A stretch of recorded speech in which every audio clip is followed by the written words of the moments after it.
Bonjour les beautés en herbe et bienvenue sur ma chaîne, je suis très heureux de vous retrouver pour un nouveau tutoriel maquillage. Effectivement, vous êtes nombreuses et nombreux à m'avoir demandé en commentaire de refaire un tutoriel maquillage et également, en dessous d'une de mes vidéos, je crois que c'était mon dernier méga haul de Babiole. Bref, de toute façon, elle est disponible dans le point info. Dans cette vidéo, j'ai eu encore plus que d'habitude de commentaires à propos de ce maquillage. Et alors également, Olivia, ma prof de Zumba, m'a demandé de faire ce tutoriel. Donc ça fait un peu beaucoup là, donc du coup je m'exécute. J'ai mis un peu de temps à retrouver tout ce que j'avais appliqué, parce qu'effectivement ça date. Mais ne vous inquiétez pas, normalement tout y est. Donc on va commencer tout de suite par le combleur ride immédiat de chez Sephora professionnel. Je sais même pas si ça se vend encore. Faut dire que ma maman fait du tri dans ses produits de maquillage et que je lui ai piqué plein de trucs du coup, parce qu'elle elle se maquille pas, donc je lui ai dit donne-moi-les plutôt que de les jeter. Donc c'est un petit produit comme ça avec une texture un peu pâteuse qui est en fait une base hop de teint. Et donc je vais m'appliquer ça hop sur le visage. Alors je préfère par contre appliquer ça du bout des doigts parce qu'il faut vraiment chauffer la matière pour que ce soit efficace. Sinon vous voyez à l'intérieur du pot c'est assez épais. Et donc on a du mal à appliquer ça au pinceau. Alors n'en mettez pas trop parce que ça reste quand même du silicone. Donc après ça peut faire effet inverse, ça peut vous graisser la peau ou donner une impression de pores un petit peu bouché. Mais en tout cas, hop, c'est très efficace et ça aide vraiment à avoir un fini velouté sur le visage. Mais également, ça aide à faire tenir le maquillage et ça c'est plutôt top. Hop, je vais refermer mon petit pot et donc ensuite je vais passer à la correction. Parce que oui, je vais faire la totale aujourd'hui. Je pense que ce maquillage est plutôt un maquillage de soirée qui est certes dans les tons roses, dans les tons gris. Pas donc un maquillage de soirée qu'on a l'habitude de croiser, mais ça reste quand même un maquillage de soirée, donc il faut que le teint soit parfait. Alors j'ai ressorti ma petite palette de correction qui est trop chou, hop, et donc je vais prendre du vert pour commencer. C'est un vert très pâle, donc à la caméra il fera peut-être un peu blanchâtre, mais il est bien vert, je vous rassure. Et je vais mettre du vert partout où j'ai des rougeurs, donc surtout là. Aujourd'hui, j'ai envie d'en mettre sur mes boutons parce que oui, j'attrape des boutons. C'est assez surprenant. En ce moment, j'attrape des boutons alors que quand même on fait régime, moi et Monsieur Beauté en herbe, de façon beaucoup plus sérieuse qu'auparavant. Et donc, je mange beaucoup moins de matière grasse. Et pourtant, j'attrape des boutons. Donc, je comprends pas. Ma peau, je ne la comprends pas. Oui, je sais, il faudrait que j'aille au dermatologue. Mais que voulez-vous, il faut trouver du temps et trouver le bon dermatologue. Donc, hop, je vais en mettre légèrement aussi au niveau de mes rougeurs, mais j'ai envie de dire, les rougeurs, c'est pas le plus catastrophique, puisqu'avec le fond de teint, souvent, j'arrive à les masquer. Voilà. Et donc, je vais pas chercher à trop estomper ce correcteur, puisqu'après, je vais mettre du fond de teint au-dessus. Et en fait, c'est le fond de teint, le frottement avec le pinceau à fond de teint qui va estomper ce correcteur. Puis, je vais en profiter un petit peu, du coup, pour en mettre au niveau des cernes. Je vais prendre un petit orangé. Même si j'ai pas beaucoup de cernes, ça fera pas de mal. Un petit peu de correction au niveau des cernes. Hop. Et hop. Et au-dessus, bien sûr, je mettrai un autre anti-cerne, puisque ça, c'est plutôt un correcteur coloré. Et au-dessus du correcteur, bien sûr, n'oubliez pas de mettre de l'anti-cerne. Sinon, ça ferait bizarre d'avoir des cernes roses ou orange. Bon, hop, voilà pour donc les plus gros défauts de mon visage. Et donc, comme fond de teint, je vous ai préparé le Biocura Aqua Complete. C'est un fond de teint qui se vend chez Aldi et que j'aime beaucoup. Donc attention, ce fond de teint-là, il faut bien l'agiter avant de l'utiliser parce que c'est un fond de teint à base d'eau. Et je trouve qu'en hiver, il me réussit plutôt bien ce fond de teint. Donc, là, je vais vous montrer ce qu'il vaut, la couvrance, etc. Donc c'est un petit tube qui n'est pas forcément très pratique, mais le principal c'est ce qu'il y a à l'intérieur. Voilà, donc pour la couleur ça ressemble à ça. Et donc c'est parti, je vais appliquer ça sur mon visage. Donc si vous avez une peau déshydratée, je vous recommande à 3000% ce fond de teint, parce qu'il contient beaucoup d'eau, et donc c'est plutôt conseillé aux peaux déshydratées. Donc je vais en mettre une fine couche, hop, sur l'ensemble du visage. Et peut-être que j'en mettrai une deuxième couche, parce que c'est un fond de teint qu'on peut vraiment construire. Il n'a pas une couvrance énorme, mais on peut vraiment moduler sa couvrance et ça j'apprécie. Et voilà pour l'application de ce fond de teint. J'avais envie de vous dire plusieurs choses quant à son application, puisque bien sûr je vais faire du montage et je vais essayer de faire une vidéo assez concise. Oui, j'en mets bien au niveau de mon front déjà, parce que souvent on me dit pourquoi tu mets pas de fond de teint au niveau de ta calvitie. J'en mets maintenant effectivement, vous voyez. Avec la lumière, ça se voit pas forcément, ça fait toujours plus clair là que là, alors que pourtant je mets les mêmes matières. Donc ça, écoutez, c'est la vie, on peut pas y faire grand chose. Également, j'en ai mis un petit peu sur mon contour des lèvres, parce qu'on va faire des lèvres bien dessinées, et si vous voulez réussir vos lèvres bien dessinées avec un contour bien net, le mieux c'est de mettre un peu de fond de teint sur les lèvres, ou au moins sur le contour des lèvres. Également, j'en ai mis bien sûr dans le cou, j'en ai pas mis sur le contour de l'œil puisque je vais mettre un anti-cerne assez couvrant. Et donc également, je vous ai pas dit, mais la couleur que j'ai, c'est la couleur 5 porcelaine, qui se vend encore effectivement chez Aldi, et donc ce fond de teint coûte à peu près 3 €. Et finalement, j'en ai mis qu'une couche, parce que je trouve que c'est suffisant, et je vais mettre de la poudre et de l'anti-cerne, donc la couvrance est quand même assez bonne, hein, je pense que vous êtes d'accord avec moi. Au niveau de l'anti-cerne, je vais prendre l'anti-cerne de chez Primark. C'est un des meilleurs que j'ai chez moi, et pourtant j'en ai déjà essayé beaucoup d'anti-cerne. Mais alors vraiment, il est hyper couvrant, il a une longue tenue, on n'est pas obligé de le poudrer énormément, il ne migre pas dans les plis, et très facile à appliquer. Donc ça c'est plutôt top. Vraiment, quand je vais plus en avoir, je pense que je vais retourner chez Primark, parce que bon, c'est pas à côté de chez moi, hein, il n'y a pas de Primark à côté de chez moi, mais je pense que je serais capable d'y retourner rien que pour leur anti-cerne. Parce que franchement, c'est une très grande réussite. Et là également, hein, il coûte quoi, 2 € ce truc, moins de 3 € j'en suis sûr. Donc moi, j'aime bien reprendre mon pinceau à fond de teint pour estomper l'anti-cerne. Comme ça, toutes les matières se mélangent. Hop, hop. Donc vous voyez, en un rien de temps, cette anti-cerne est estompée. Après, je descends un petit peu la matière, hop. Au niveau, vous voyez, du triangle qu'il y a entre mon nez et finalement le haut des joues. J'aime bien éclairer cet endroit-là. Et voilà pour un œil. Et donc je vais faire l'autre, bien entendu. Bien, donc j'ai mis ma base de teint, j'ai mis mon correcteur, j'ai mis mon fond de teint, j'ai mis mon anti-cerne et maintenant je vais poudrer l'ensemble. Et donc je vous ai préparé une petite poudre que je n'ai jamais essayée, mais c'est une marque que j'aime beaucoup qui s'appelle l'Idéal. Ça ressemble à ça, c'est une marque asiatique. En plus, ce qu'il y a de bien dans cette marque, c'est qu'effectivement, il y a la composition du produit à l'arrière. Je vous fais un petit zoom et vous pouvez faire pause si la composition vous intéresse.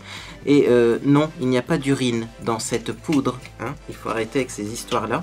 Et si vous parlez d'urée, qui est donc un dérivé d'urine utilisé fréquemment en chimie, sachez que l'urée est fréquemment utilisée dans plein de crèmes, y compris des crèmes vendues en Europe avec des marques très connues. Voilà, hein, juste pour rectifier ce qu'on peut mettre parfois en commentaire en dessous de mes vidéos et que je trouve assez quand même désobligeant. Voilà la poudre. Elle est très très claire. Elle est très très jaune. Donc ça c'est clairement ma couleur normalement d'hiver. Donc je vais pas en mettre beaucoup de poudre. Mais en même temps, j'ai du mal à trouver des produits de la couleur de mon visage en ce moment. Je ne sais pas pourquoi, c'est une couleur assez étrange. Elle est très pâle, mais pas vraiment dans les tons jaunes, pas vraiment dans les tons roses. Donc vous voyez, c'est dur à trouver finalement, hein, des poudres ou des fonds de teint vraiment neutres. Parce que si je prends du jaune, j'ai l'air trop jaune, ou même du beige, j'ai l'air trop jaune. Si je prends du rosé, j'ai l'air trop rose. Donc c'est pas évident. Mais vous voyez, cette poudre, elle fait l'affaire quand même, hein. Appliquée de façon raisonnable, eh bien la couleur est plutôt pas mal. Alors j'aime beaucoup ces poudres, elles sont très fines, elles apportent un petit peu de couvrance, mais sans faire un effet trop plâtreux, vous voyez. Alors après c'est pareil, hein, de la poudre comme ça, il ne faut pas trop en mettre, mais en mettant légèrement, ça fait un teint frais, et ça j'aime beaucoup. Et un teint très mat également, ça je le précise, il faut aimer vraiment le teint bien matifié, hein, parce que ça matifie beaucoup. Pour information, dans la composition, il y a 3 agents matifiants. Il y a du kaolin, il y a du talc et il y a, hop, du mica. Donc 3 agents matifiants qui sont finalement associés. Ben, ça vous permet d'avoir un teint mat qui va durer tout au long de la journée. Bien, donc voilà pour le teint. Maintenant, on va s'occuper du maquillage des yeux et je pense c'est ce qui vous intéresse le plus car j'ai effectivement fait un maquillage un peu différent de ce que je peux faire d'habitude. Donc bien sûr, je vais commencer par appliquer de la base à paupières. Moi, je suis toujours en train de finir ma base à paupières Avon en couleur light beige, donc c'est beige clair. Peut-être qu'il y a plusieurs couleurs, je ne sais pas. C'est pas la meilleure base à paupières du monde, donc on va pas s'attarder dessus. Et moi je la prélève avec un petit embout mousse parce que j'en ai marre de mettre mes doigts dans les peaux et d'avoir plein de produits de maquillage en dessous des ongles. En plus après j'ai l'impression que ça donne un petit effet jaunâtre aux ongles et ça j'aime pas beaucoup. Et en plus je trouve que la base à paupières appliquée à l'embout mousse, ça fait un effet beaucoup plus léger, beaucoup plus régulier. Donc si vous avez une base à paupières ou un pen pot de chez MAC, essayez les embouts mousse. Je trouve que ça fait un joli rendu. Bien, donc la base à paupières est appliquée. N'oubliez pas, après avoir appliqué votre base à paupières, il faut toujours attendre quelques secondes que celle-ci sèche. Et donc moi, pendant ce temps-là, je vais vous présenter les fards que je vais utiliser. Donc ce sont ces palettes que j'ai eues sur AliExpress. Là également, je vous en ai fait une vidéo qui détaille un peu plus finalement ces produits-là. Et donc dans cette palette que j'ai composée moi-même, j'ai ces 4 couleurs. Et donc, dans cette fameuse vidéo, j'avais utilisé donc le gris et cette couleur un peu étrange. Alors, je vais vous donner le nom des couleurs si vous voulez à votre tour les commander. Donc, il y a le DZ37. Voilà pour l'orthographe. Et l'autre couleur que j'ai utilisée pour ce tutoriel, c'est tout simplement un doré mais très jaune et très froid. C'est assez bizarre comme couleur, c'est le DZ27.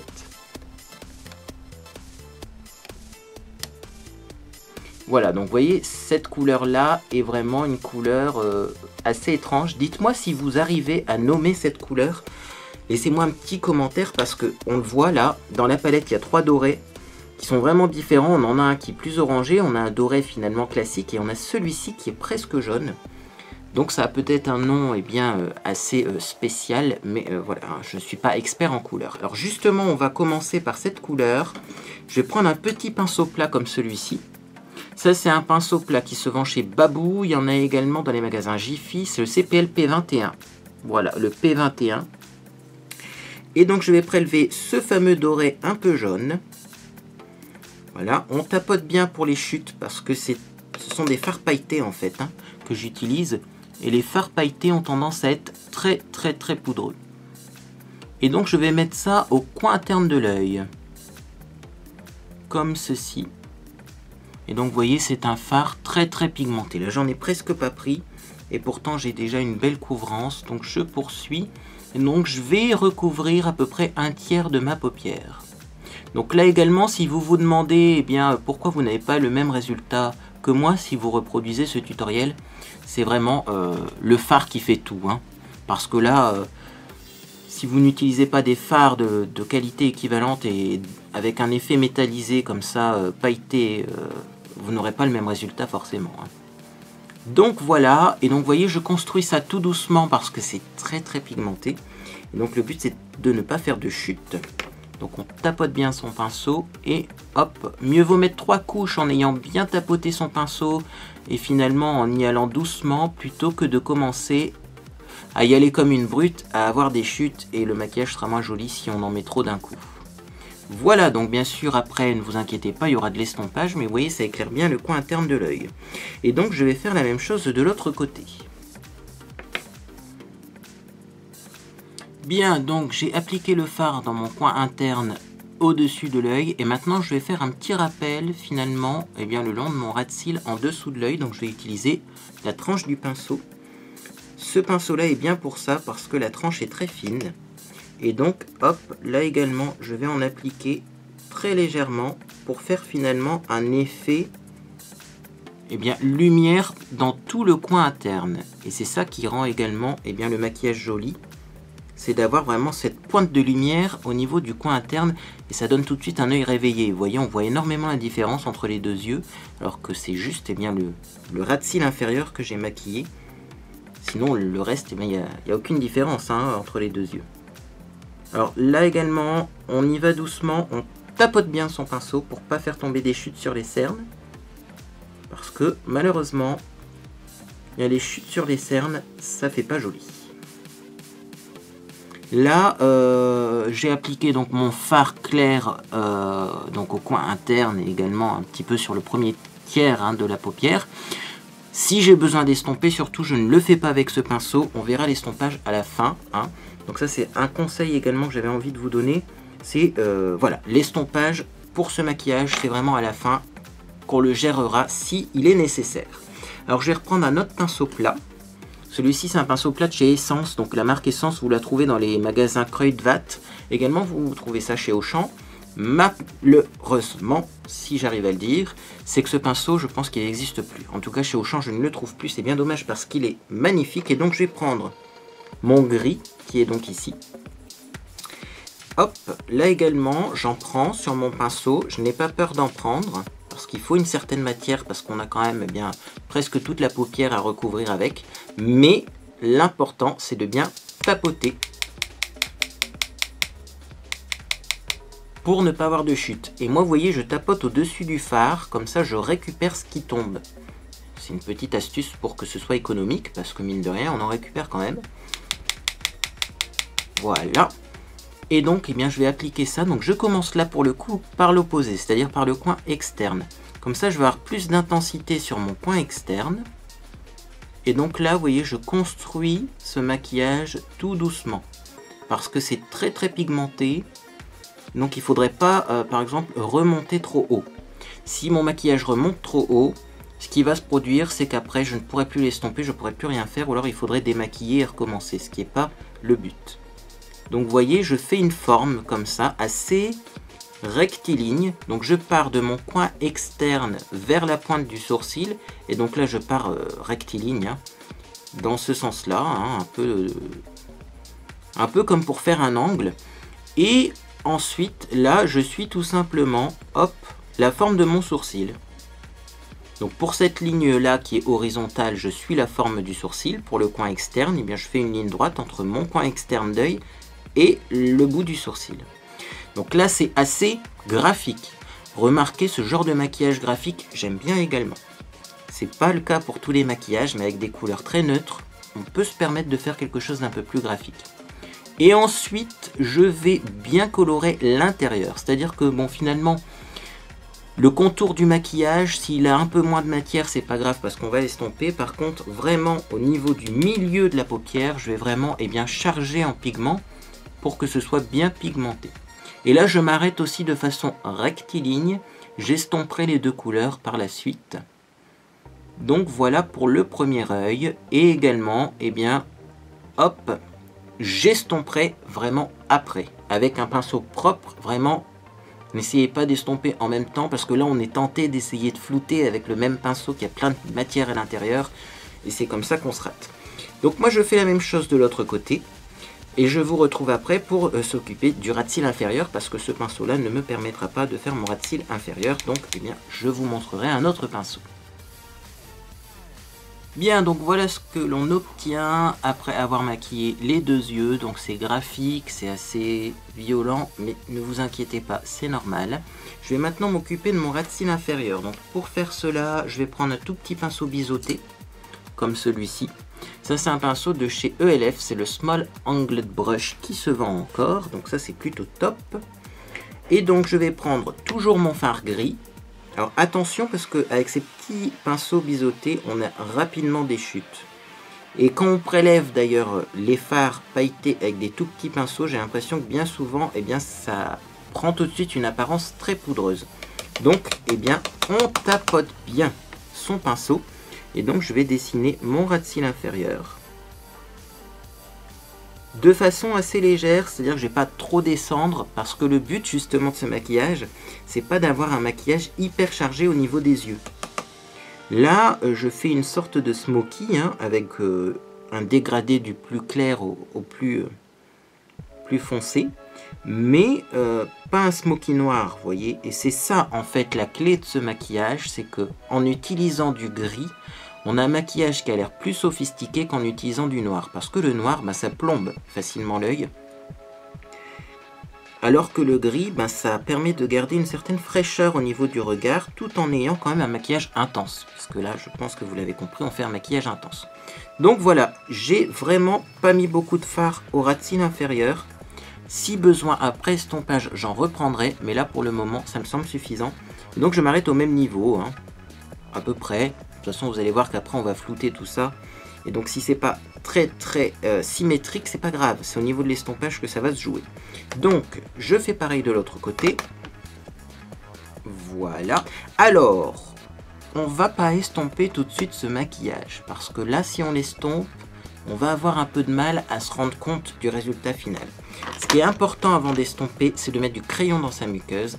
Et là également, je ne mets pas de crayon noir parce que sinon je vais avoir un résultat qui sera beaucoup trop intense. Et donc ça va un petit peu faire un effet ténébreux et on va manquer de fraîcheur. Donc là je mets du crayon gris, c'est le crayon yeux certifié bio numéro 501. Donc voilà, ça s'appelle, est-ce qu'il y a un petit nom pour cette couleur? Non, c'est la couleur numéro 501. Donc ça ressemble à ça, hein. C'est vraiment un gris souris. Et donc je vais mettre ça à l'intérieur de la muqueuse, des deux côtés. Alors là pour le coup, je le mets à l'intérieur de la muqueuse, mais y compris au niveau du fard plus clair, c'est-à-dire que je fais vraiment tout l'œil. Donc moi j'aime bien à cette étape vous montrer la différence entre le côté où j'ai clairement mis du crayon et le côté où j'en ai pas mis. Moi je trouve que le crayon dans la muqueuse ça finit quand même un maquillage. Maintenant vous êtes toujours libre de ne pas en mettre, hein, si vous ne souhaitez pas mettre du maquillage dans les yeux. Mais quand même moi ça me paraît indispensable. Et c'est à cette étape qu'on se rend compte qu'effectivement le fard gris et le crayon ont presque exactement la même couleur. Et c'est pour ça aussi qu'on a une certaine harmonie et que finalement le résultat est plutôt joli. Alors maintenant je vais prendre un pinceau estompeur. Moi j'aime bien prendre le C200 Deluxe Crease de chez Crown Brush. Le problème c'est qu'ils l'ont arrêté, mais c'est pour moi le meilleur pinceau estompeur qui existe sur cette planète. Sinon vous avez le P13 qui se vend chez Babou et également chez Jiffy, qui fera également l'affaire. Bref, vous devez prendre un pinceau rond et assez aérien, avec des poils assez souples. Et donc là, je vais tout simplement faire des petits tourbillons sur le contour du maquillage pour le fondre, pour l'estomper. Et on n'oublie pas d'estomper en dessous de l'œil également. Et donc voilà la différence entre un côté bien estompé et un côté vraiment brut. Donc n'hésitez pas à estomper, et si vous avez peur de ne pas avoir assez estompé, estompez encore plus. Il n'y a jamais trop d'estompe au niveau du maquillage.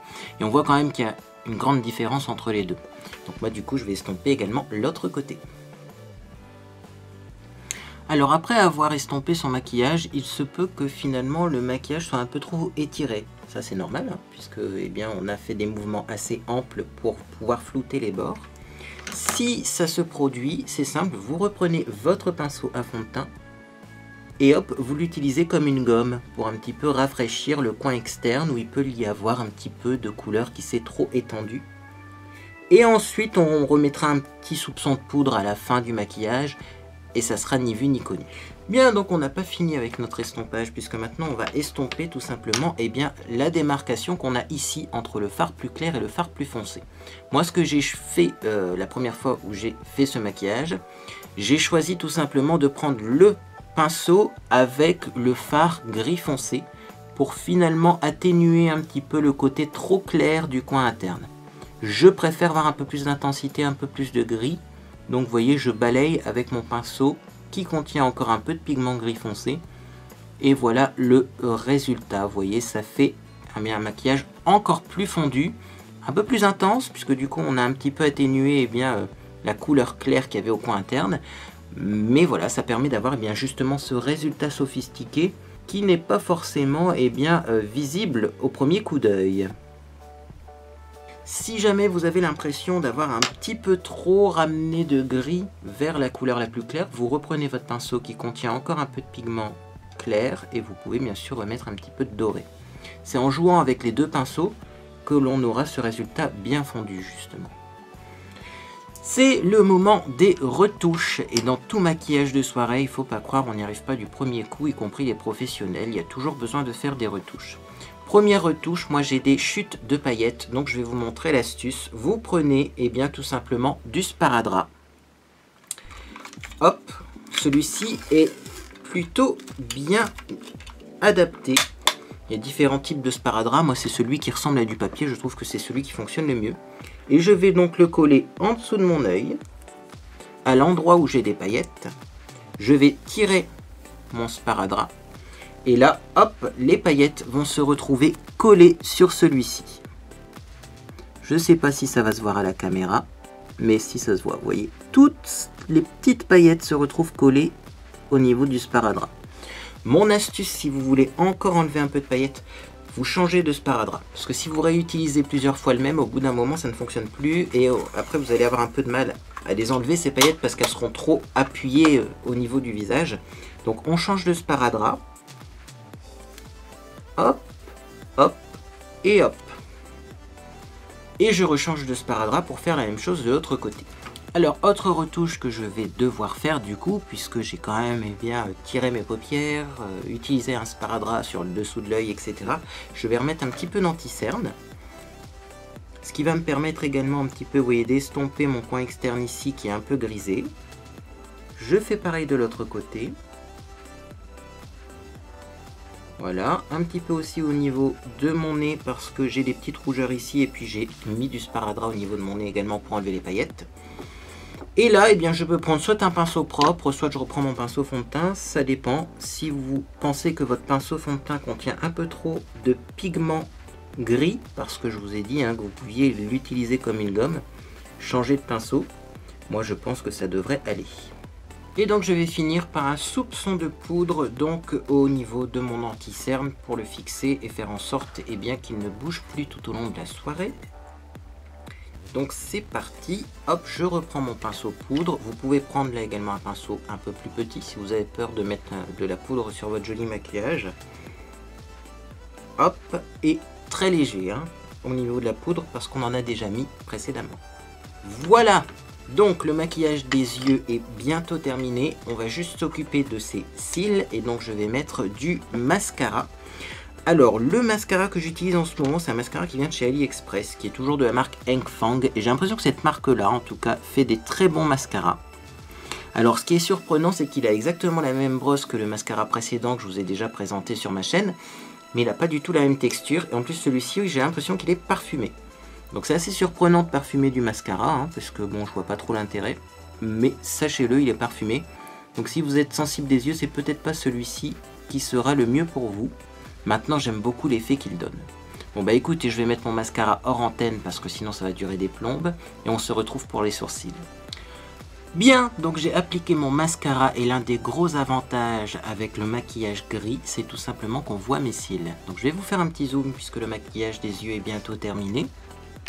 Et vous allez vous rendre compte qu'effectivement, vous voyez, on voit les cils. Alors que si j'avais utilisé un fard noir, eh bien mes cils seraient tout simplement invisibles et j'aurais été obligé de mettre des faux cils. Là, les faux cils, vous pouvez les mettre, mais c'est vraiment pas obligatoire. Bien, donc maintenant on va maquiller mes sourcils. En plus, j'ai fait une découverte pour les sourcils, donc j'avais envie de vous la partager. En ce moment, je maquille mes sourcils avec du mascara. C'est-à-dire qu'il y a quelques temps, un abonné, que je remercie encore une fois, m'a envoyé le mascara Inoxa Haute Tolérance, le mascara tolérant cils allongeant. En fait, c'est un mascara marron, qui a un marron assez froid et assez foncé. Et j'ai remarqué que dans mes sourcils, eh bien, il donnait finalement un résultat génial et de la couleur idéale pour mes sourcils, en fonction de mes cheveux, ma couleur de mes cheveux, etc. Donc je fais des petits va-et-vient comme ça, pour les teinter. Ça fait un effet plutôt naturel, effectivement, puisque je colore que les poils et non pas la peau. Mais ça donne quand même de l'intensité, vous voyez, et j'aime beaucoup le résultat. Bien, voilà donc le maquillage des sourcils terminé. Donc l'astuce du jour, si vous avez chez vous un mascara marron, si vous avez reçu ça dans un calendrier de l'Avent l'année dernière, ou si vous avez eu un mascara marron dans une box, eh bien vous pouvez l'utiliser pour vos sourcils ou au moins l'essayer pour vos sourcils et parfois ça fait l'affaire. Bien, on va finir le maquillage avec les lèvres, les joues, puis après, eh bien, ce sera déjà le temps de nous quitter. Alors, je vais commencer par mes lèvres. Moi, je préfère mettre le blush en dernier. Je le fais pas tout le temps, mais c'est quand même le plus simple. Comme ça, on peut doser la quantité de blush en fonction de l'intensité globale du maquillage. Donc, pour les lèvres, j'ai sorti un petit crayon à lèvres. C'est le True Lips Génération 2. Et c'est la couleur 057. Voilà, donc c'est un crayon pour les lèvres roses, car oui, aujourd'hui je vais porter du rose. Et donc je vais utiliser ce crayon sur le contour, mais aussi à l'intérieur des lèvres. Comme ça, je vais avoir un rouge à lèvres de meilleure tenue. Donc c'est parti. Alors on commence. Petit rappel par les coins externes. Puis ensuite je vais faire l'arc de Cupidon en partant de la pointe vers l'extérieur. Et enfin je vais rejoindre le bas. Et donc ensuite je vais également colorier l'intérieur de mes lèvres. Voilà, donc j'ai fini l'application du crayon à lèvres et maintenant je vais mettre un petit rouge à lèvres rose. Donc c'est le Cashmere et la marque c'est Naked 4 O2O Lipstick. Voilà, vous pouvez mettre un rouge à lèvres mat, vous pouvez mettre un rouge à lèvres brillant, ça c'est comme vous le souhaitez. Moi je vais mettre du mat, je pense que sur l'autre vidéo j'avais du brillant, mais je préfère garder un peu plus de lumière sur les yeux et un peu moins sur les lèvres. Bien, donc voilà pour l'application du rouge à lèvres. Donc oui, vous pouvez mettre un rouge à lèvres nude si vous le souhaitez, si vous avez peur d'avoir trop d'intensité sur les yeux et sur les lèvres en même temps. Mais moi je reproduis vraiment le maquillage que vous m'avez demandé en commentaire et qui a visiblement beaucoup plu. Voilà. Alors on va passer au blush. Donc c'est un petit blush de la marque Popfil qui ressemble à ça. Hop. C'est la couleur numéro 2, donc en fait il faut tout simplement un blush assorti au rouge à lèvres. D'ailleurs c'est marrant parce que regardez, là, hop, on a l'impression qu'il est vraiment de la même couleur que le rouge à lèvres. Et si je m'en éloigne, vous voyez, il est beaucoup plus bleu. Donc ça c'est la caméra qui déforme les couleurs. Bref, vous prenez un blush de la même couleur que votre rouge à lèvres. Et donc je vais essayer d'en mettre, mais pas trop, parce qu'il est très pigmenté. Et moi j'aime bien beaucoup de blush, mais effectivement, beaucoup de personnes sinon vont encore me faire des remarques. Donc je vais juste en mettre suffisamment pour que vous le voyez à la caméra. Bien, voilà pour l'application du blush. Je vais maintenant passer à l'enlumineur. Et donc là, je vous ai sorti un enlumineur que j'aime énormément, qui est très ancien. On en trouve encore parfois chez certains des stockers, mais effectivement, c'est assez rare de trouver ce produit. En tout cas, si ce produit croise votre chemin, achetez-le tout de suite avant qu'il n'y en ait plus, parce qu'effectivement, ce produit n'est plus produit. Ce produit n'est plus produit, c'est tout simplement la Shimmer Powder de chez Maybelline pour le visage et le corps. C'est-à-dire que vous pouvez aussi bien en mettre dans votre décolleté, comme vous pouvez en mettre sur votre visage. Et ce produit a une pigmentation de dingue. Pourtant à l'époque, c'était pas vraiment la mode de l'enlumineur, mais regardez-moi ce qu'il donne sur la peau. Voilà. Je pense que ça parle tout seul, ce produit est hyper pigmenté, hyper brillant. Et donc c'est génial parce qu'en plus vous en avez une quantité industrielle. Je pense que dans ce pot il y a 25 grammes, vous en avez assez pour toute votre vie. Puisque clairement il en faut très peu. Et en plus, c'est de l'enlumineur. Donc c'est pas la chose qu'on met en quantité industrielle sur l'ensemble du visage. Donc j'en prends un tout petit peu, vous voyez juste ce qu'il y a dans le couvercle, ça sera bien suffisant.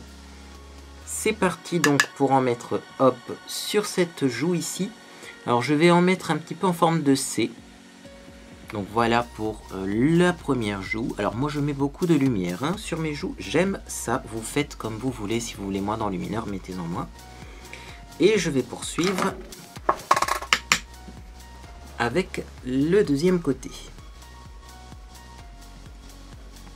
Bien, donc moi j'ai pour habitude de mettre de l'enlumineur sur le haut des joues et c'est tout. Alors après on peut effectivement en prendre un petit peu sur son doigt comme ceci, en mettre au niveau de l'arc de Cupidon. Faites attention quand même aux chutes. Moi il m'arrive également parfois d'en mettre un tout petit peu. Je vais vous montrer ça ici, vraiment au niveau du creux du menton, parce que je trouve que j'ai une ombre ici et je trouve pas ça très joli. Donc là, vous voyez, j'ai sorti le pinceau éventail parce que j'en mets, mais en quantité beaucoup plus légère. Et alors également, un autre endroit que j'aime bien illuminer, c'est un petit peu entre les deux yeux, parce que là également, j'ai un creux, j'ai une ombre. Et je préfère avoir un visage bien lisse plutôt qu'un visage un petit peu creusé. Et voilà donc pour le résultat final. Donc je vais tout simplement essayer de zoomer un petit peu sur mon maquillage pour que vous y voyez un peu plus clair. En tout cas, j'espère que tout cela vous fait plaisir et que donc vous n'aurez pas trop de mal pour reproduire donc ce look. Donc la différence, c'est qu'effectivement on est plutôt dans des couleurs froides, on a du rose, on a du gris, on n'a pas de noir et donc finalement ça fait assez harmonieux. Je sais que les rouges à lèvres roses ne plairont pas à tout le monde. Dans ces cas, vous pouvez bien sûr mettre quelque chose de beaucoup plus neutre. Vous voyez, si je cache ma bouche, ça fait un maquillage un peu plus discret. Bon, moi maintenant j'ai pris parti de mettre du rose parce que je trouve que c'est quelque chose qu'on oublie un peu trop souvent. Hein. On a tendance à mettre des roses maintenant qui sont très nude, mais alors les roses un peu plus vifs, on les oublie. Alors que pourtant le rouge vif, on ne l'oublie pas, je ne sais pas pourquoi. Voilà. Hop, je reviens dans une position normale. Et bien écoutez, si cette vidéo vous a fait plaisir, n'hésitez pas à mettre un j'aime à cette vidéo. Également, si vous reproduisez ce maquillage, vous pouvez me taguer sur les différents réseaux sociaux, notamment sur Twitter, où je suis quand même pas mal actif en ce moment. Également, vous pouvez vous abonner, c'est gratuit, ça vous permettra d'être tenu au courant de mes prochaines publications. Sur ce, j'espère que vous passez une agréable journée ou soirée, et moi je vous dis à bientôt sur les réseaux sociaux.